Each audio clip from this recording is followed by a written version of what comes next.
Hi, friends.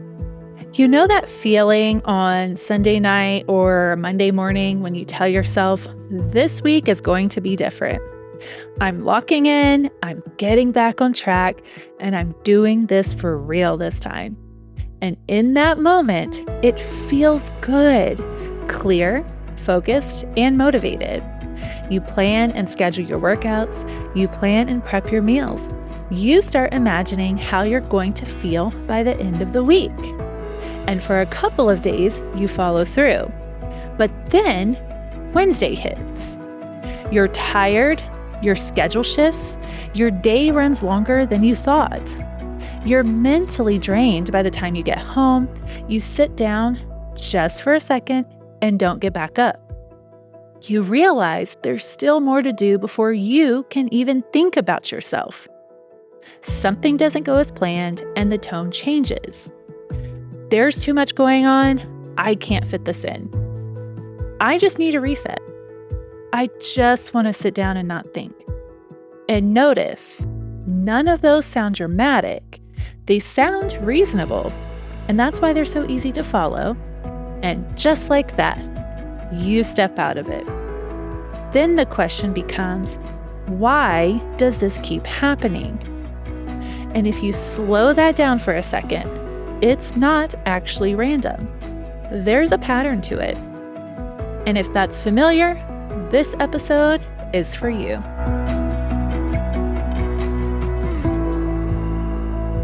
Welcome back to Your Relationships Are Keeping You Fat, the podcast where we talk about the patterns shaping your health, your habits, and how you experience your body.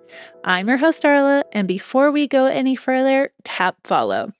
Because if you've ever felt yourself move from, I'm locked in this week, to, I don't have it in me today, I'll just get back to it tomorrow, I already feel off.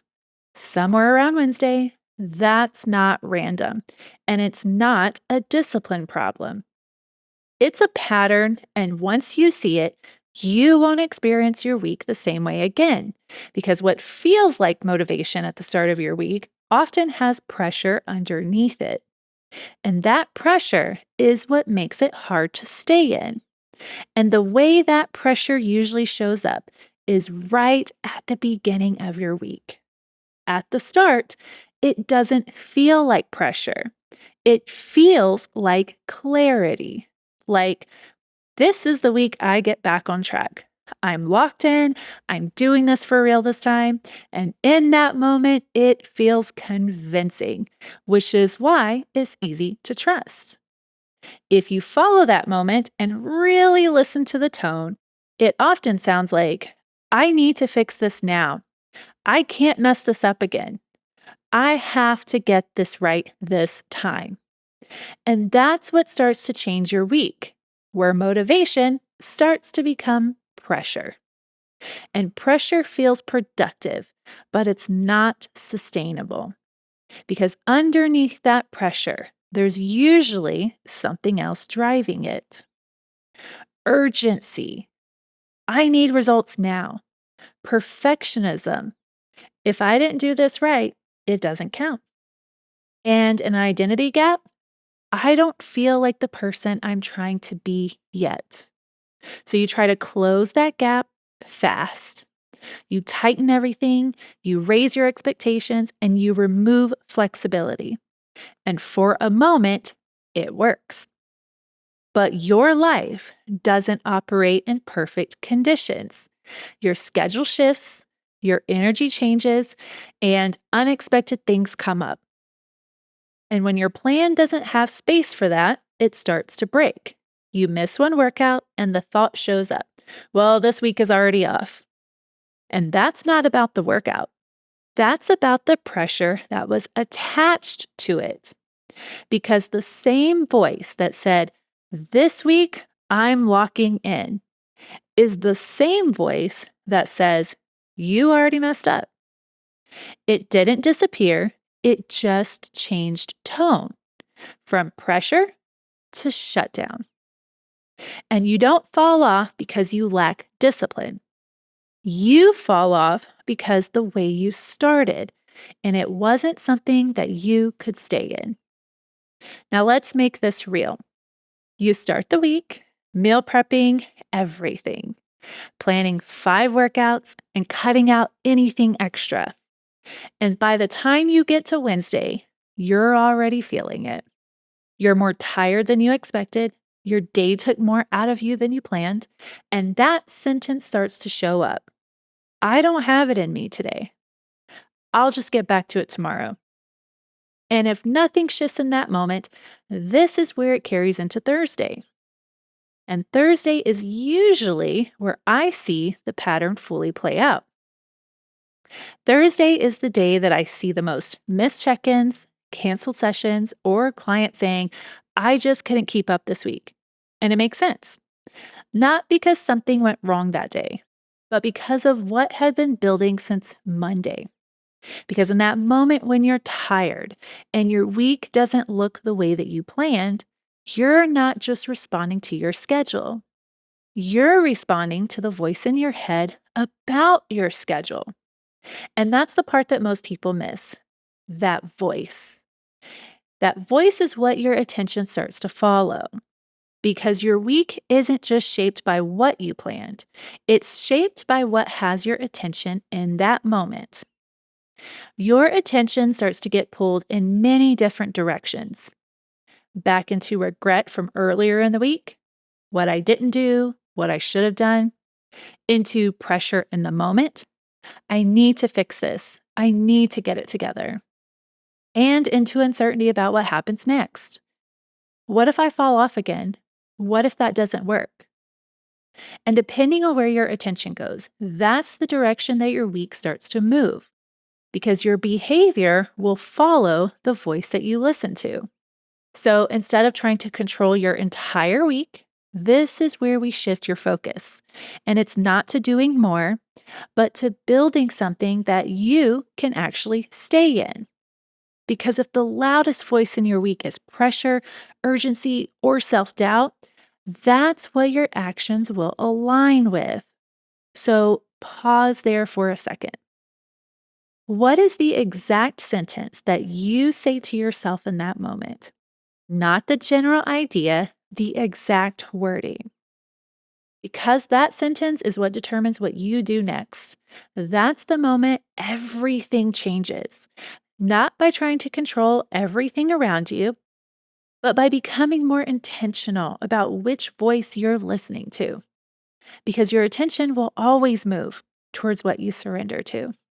And if you're constantly listening to a voice that's rooted in pressure, you'll keep building weeks that you can't stay in. So instead of asking, how do I stay locked in? Ask, is the voice I'm listening to helping me build something I can stay in?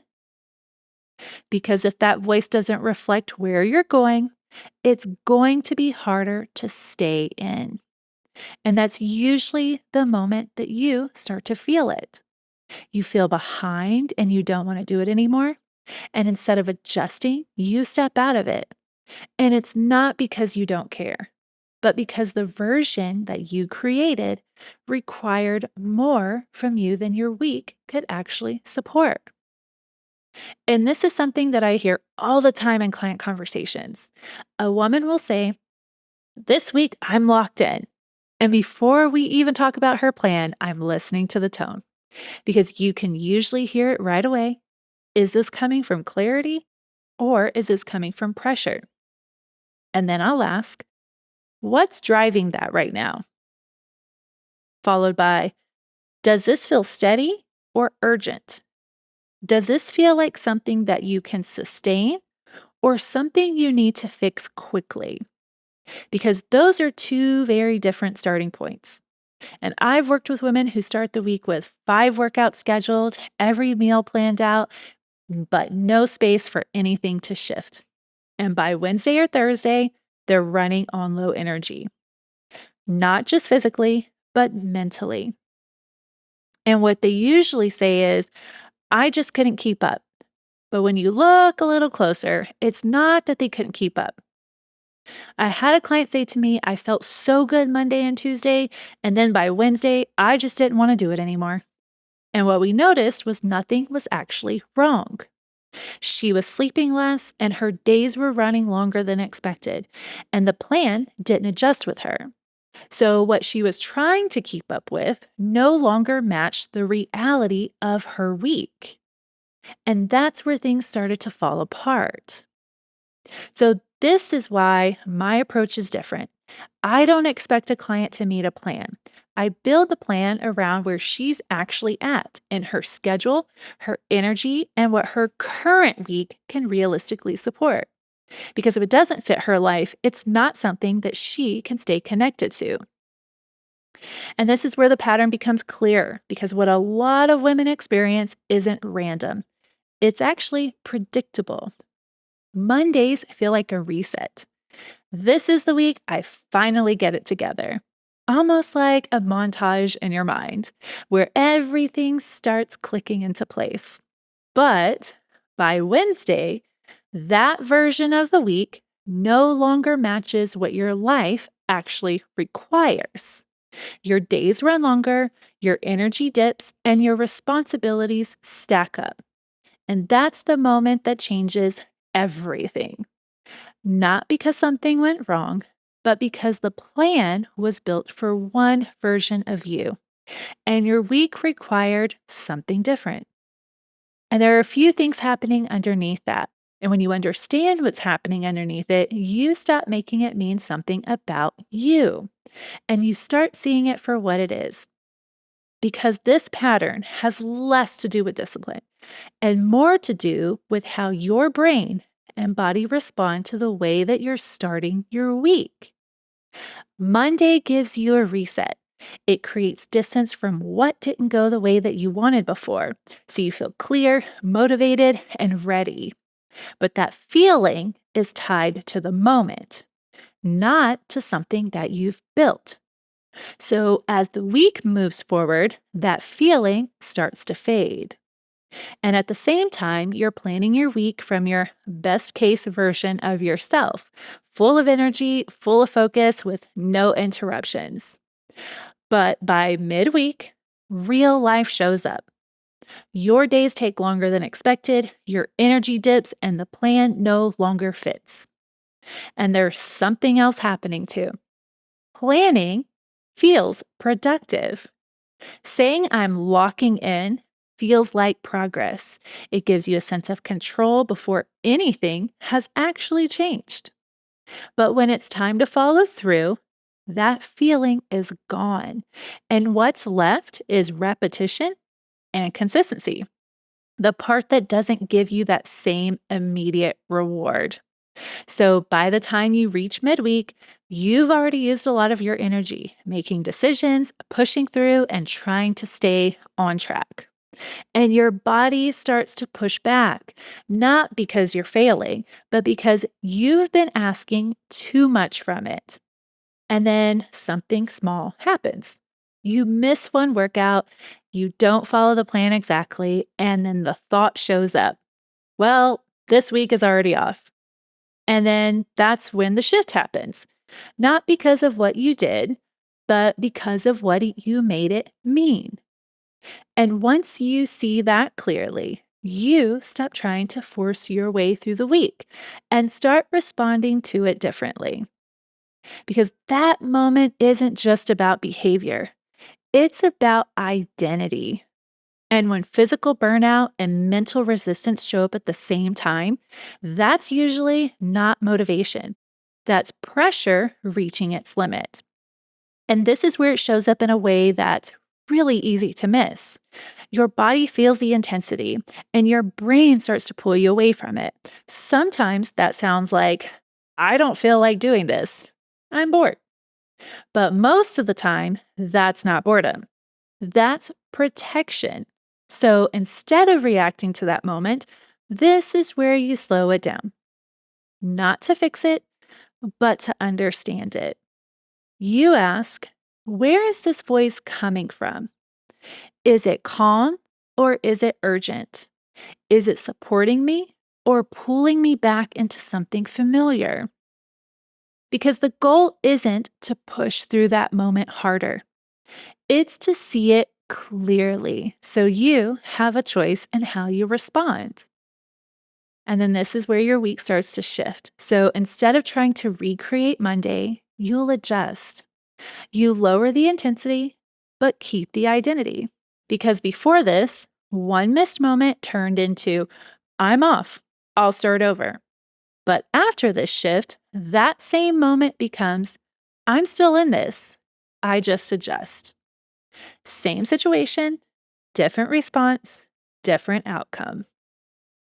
So if Monday looked like a 60-minute workout, Wednesday might look like a 10-minute walk.